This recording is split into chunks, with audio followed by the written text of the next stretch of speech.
Hello everyone, welcome back. In today's video, we've got a couple of things to discuss as we continue with our season preview series. Today we're going to be finishing off the Eastern Conference. In this video, we're going to be finishing off the Atlantic Division, talking about the Ottawa Senators and the Toronto Maple Leafs.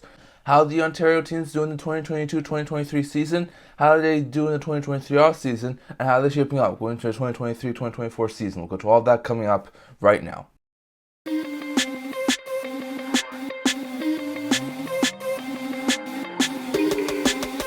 Hello everyone, welcome back to another video here at the Internet Talkie Channel. Now, as usual, I'm going to do my season preview series today. Today we're talking about the Ottawa Senators and Toronto Maple Leafs. We're going to start by discussing how they did in the 22-23 season. We're going to discuss their off-season additions and losses, as well as their top 3 picks in the 2023 draft. We're also going to discuss my projected lineup and point totals for the upcoming 23-24 season, and I'll give you my off-season grade for both the Senators and the Maple Leafs. So we'll start with the Ottawa Senators here, who did not have a overly great start to the 22-23 season, which led to them missing the 2023 playoffs. The Sens wound up finishing with a winning record, but was not enough to get them into the playoffs. They finished with a record of 39-35-8 for 86 points. That was good enough for 6th in the Atlantic and 11th in the Eastern Conference. That put them only a mere 6 points back of the Florida Panthers for the last wildcard spot in the Eastern Conference. So they were not overly out of it against the Panthers, but they were a couple of points back. So definitely, if they were to make the playoffs, they needed to win a couple more games. And I think the poor start in the 2022-2023 season really hurt that team. So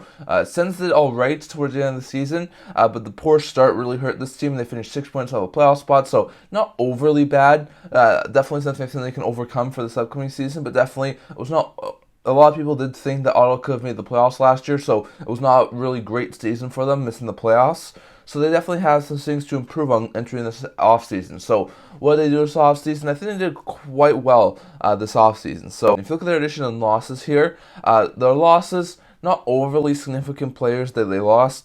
They lost Austin Watson to a PTO to Tampa. They lost Derek Brassard, who's a UFA. They lose Julien Gauthier, who signed with the New York Islanders. They signed Dylan Gambrell, who signed with the Toronto Maple Leafs. They lost Patrick Brown, who signed with the Boston Bruins. They also lost Alex DeBrincat, who they traded to the Detroit Red Wings when he went and signed a new extension with them. They also lost Nick Holden, who retired, and Cam Talbot, who went and signed with the Los Angeles Kings. So not overly significant amount of losses. DeBrincat is really a huge top 6 piece, so losing him was not overly ideal. But the other forwards are all bottom 6 forwards and replaceable. Holden's a third pair defenseman, replaceable. And Talbot, while he was the Sens starter last year, was injured or tended to not play overly well. So he's also replaceable. If you look at their offseason additions, not a whole bunch, but some pretty good ones. They added McEwen and Highmore to replace some of those bottom 6 forwards. They then added Dominik Kubalik in the trade with the Detroit Red Wings and signed Vladimir Tarasenko to fill in holes in the top 9. And then they also grabbed Joonas Korpisalo, who was last year with the LA Kings, in free agency to become their new starter of the Ottawa Senators. So all in all, they did fantastic in my opinion. The bottom 6 losses are not overly great. They may not have as deep of a team, but they have some younger players like Ridley Gregg and Parker Kelly and a couple of other younger players that they could use in their bottom 6, not to mention Zach McEwen and Matthew Highmore, who they just signed. So there's a good chance there that there's a couple of guys there that the Ottawa Senators could use as bottom 6 help.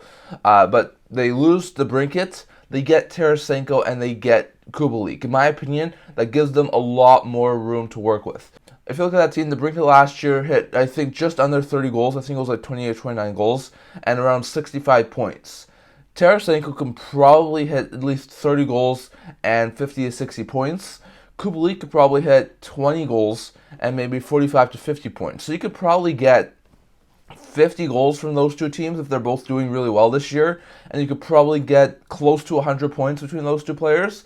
Those two players replacing DeBrincat, that's going to offset the loss of the DeBrincat and maybe even improve on it. So in my eyes, their forward group looks a little bit better and a little bit deeper now they have Tarasenko and Kubalik.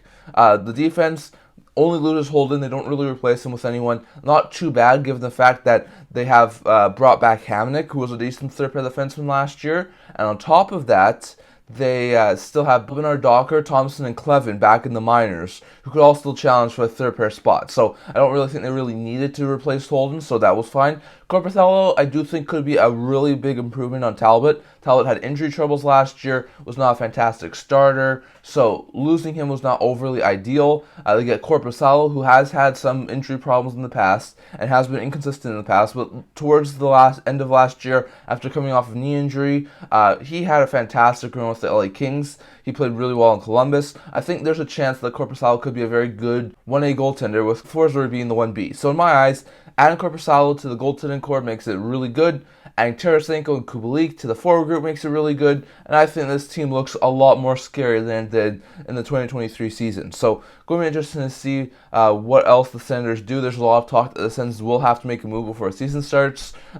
Most likely moving a guy like Matthew Joseph or Eric Brandstrom. So it's going to be interesting to see. The Sens probably do have one more move to make before the season ends. But it's going to be interesting to see what they do. As for their top 3 picks in the 2023 draft, they don't have a whole bunch of good quality draft picks this year. They moved a lot of them. So their first pick was in the 4th round, number 12th overall. They took right shot defenseman Stanley, who I think in time could be a good 3rd pair, maybe even 2nd pair of defensemen. In the 5th round, also number 12th overall, they took left shot defenseman Andonovsky, who once again could be a decent 3rd pair defenseman in time. And in the 7th round, number 20th overall, they took center Beckner, who I think in time could be a good 3rd, 4th line center. So in my eyes, some pretty good drafting. They did not have a lot of very good draft capital, not a lot of draft capital in general. But still, I think for the picks that they did make, they were alright picks. So pretty good draft for the Senators. If you look here at my current projected lineup for the 2023-2024 season for the Ottawa Senators, my current top line is Brady Tkachuk, playing with Josh Norris and Vladimir Tarasenko. My second line is Dominic Kubalik with Tim Stützle and Claude Giroux.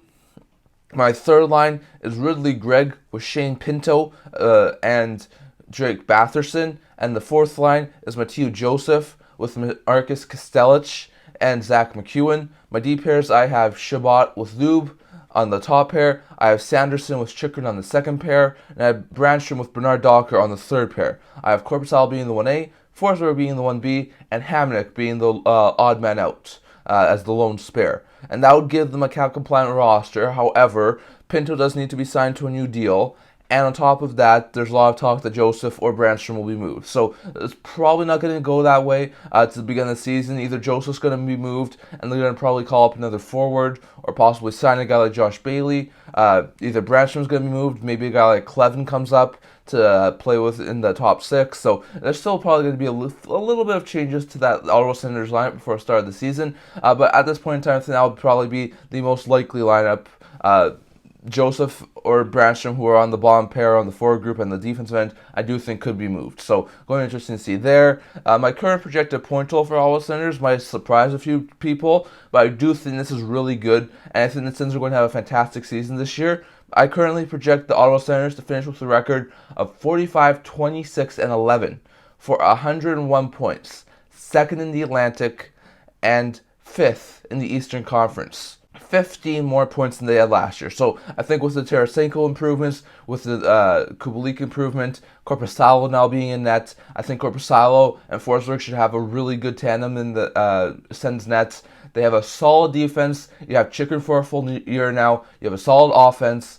In my eyes, the Senators team is a lot better than they were last year. I think the Senators did fantastic this year. They were in a really difficult situation with DeBrincat. I think they've actually improved on that forward group even after moving on from DeBrincat. So a really good offseason so far for the Senators. They will probably still have to make one or two moves, which might change things a little bit. But in my opinion, at this current point in time, I see the Senators having 101 points and being a top-tier team in the Atlantic Division. My current offseason grade for them is an A-. I think they did fantastic. Is losing to DeBrincat a great situation to be in? No, it's not. But I think they were really, in my eyes, they really did all right in that situation. Kubalik's a good solid 20-goal scorer, can put up 40 to 50 points.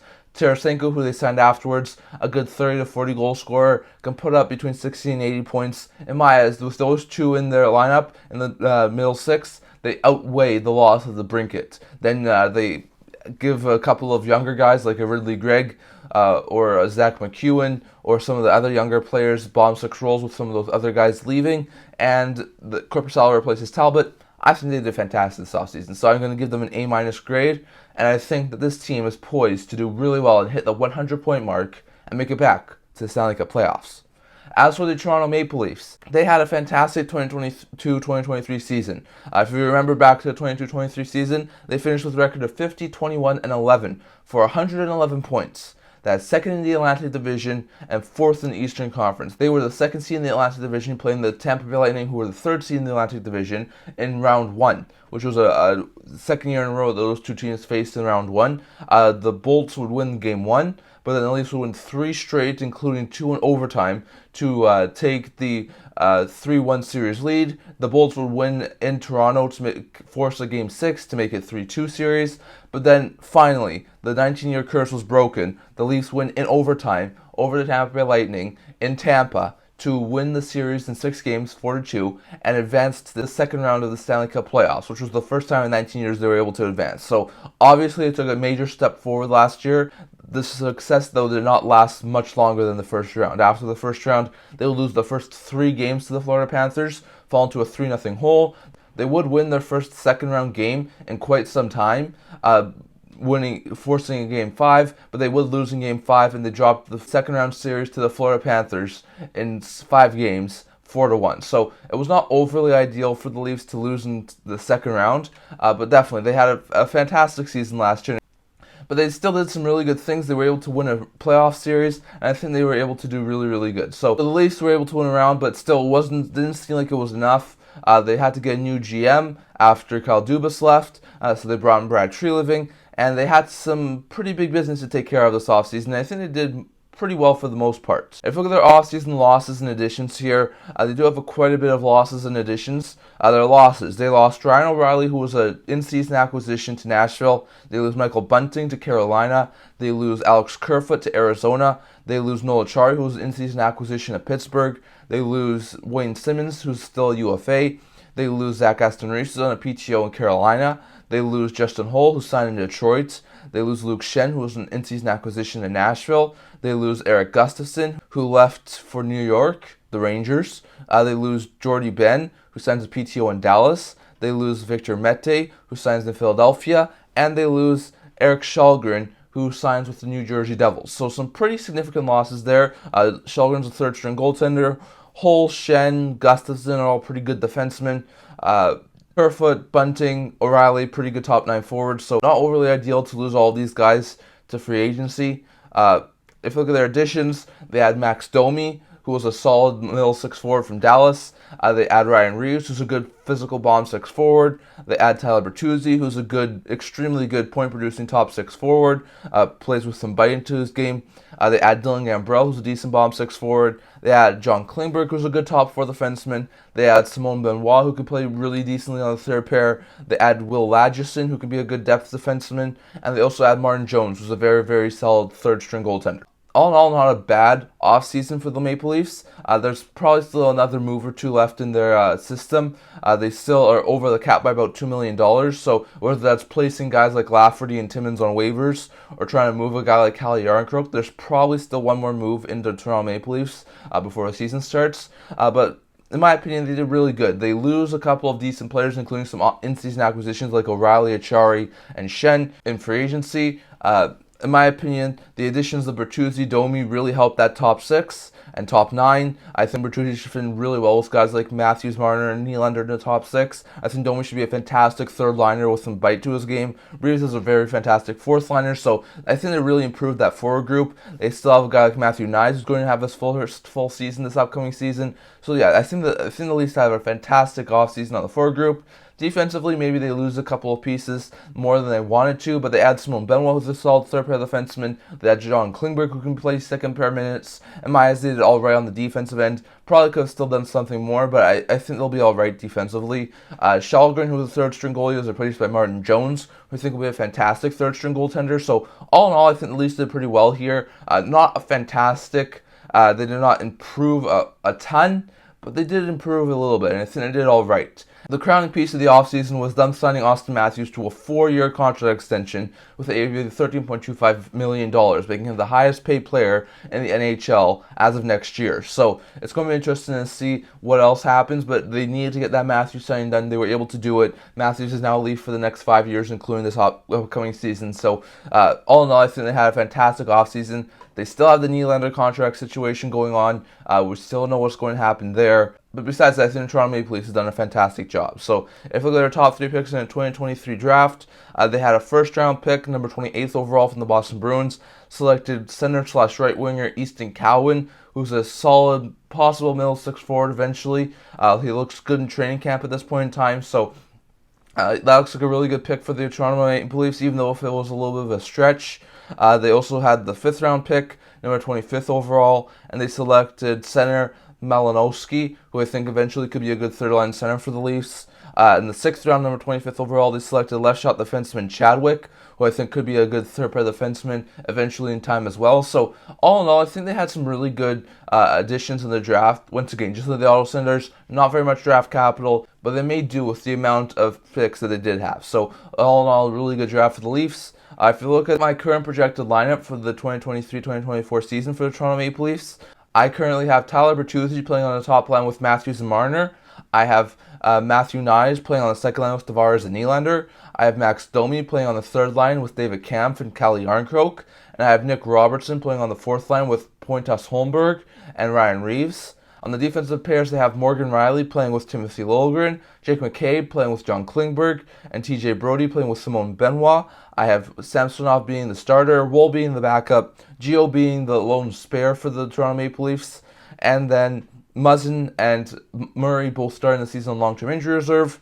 And that would be a cap-compliant roster. Now, it would come at the expense of guys like Sam Lafferty and Connor Timmins. I'm not sure if the Leafs want to do that. They may try and move Kalle Yarncroke, according to a couple of people. So, once again, the Leafs may still be making another move or two. So, this roster, just like the Sens, may not be the exact roster that have the Leafs ice. But still, I think it's a pretty decent roster. And this would be a fantastic roster, the ice, to start the season. If you look at my current projected point total for a 23-24 season, I think this is the Maple Leafs division to lose. I currently have them finishing with a record of 54-20-5 for 116 points. First in the Atlantic Division, second in the Eastern Conference, 5 more points than they had last year. I think they're poised to take the division title this year. I think it would be quite surprising if someone else were to take the division title. I think other teams like Boston, Tampa, Florida are taking steps back. Other teams like Ottawa, Buffalo, Detroit are not at Toronto's level yet. So in my eyes, I think the Leafs will take the top end spot of the Atlantic Division, which was what I was predicting last year before Boston had their magical run. So I expect Toronto to be the dominant team in the Atlantic Division, and I expect them to be making some noise in this upcoming playoffs. My offseason grade for them is probably a B. I think they could have done a couple of other things differently. I'm still not exactly sure why they gave Ryan Reeves 3 years. Klingberg, maybe not the best signing, but they did get rid of a couple of other lower-end players like Cole and Kerfoot, who I don't think were wise to move on from. I do like the Domi Bertuzzi signings. I think re-signing Samsonov is a fantastic addition. Getting Benoit, who can play on the third pair, is fantastic. I think they did all right this offseason, and they look pretty good. I do think there's a couple of things they could have probably done differently, but in my eyes, I think they get a solid B for their offseason grade. So I think they should get an offseason grade of a B, and I think this is the division to lose for the Toronto Maple Leafs. So going to be interesting to see. I'd love to hear what you think down in the comment section. What do you think the Senators warrant an A- rating? Do the Leafs warrant a B rating? Do you see the Ottawa Senators and Toronto Maple Leafs, the two Ontario teams, as being the two dominant teams in the Atlantic Division this year? Will the Ottawa Senators make the playoffs, or do you see them missing the playoffs again? Do the Leafs win the division, or do you see some other team wind up ousting them for the division title? Definitely. Let's hear what you think down in the comments. But that's all I'm going to talk about for today. Remember to like this video, and if you really liked it, remember to subscribe down below. I also do a blog talking about news, rumors, analysis, stuff like that, so definitely check that out. Leave a link to that in the description below, and I can't wait to see you guys all for the next video. See you guys soon.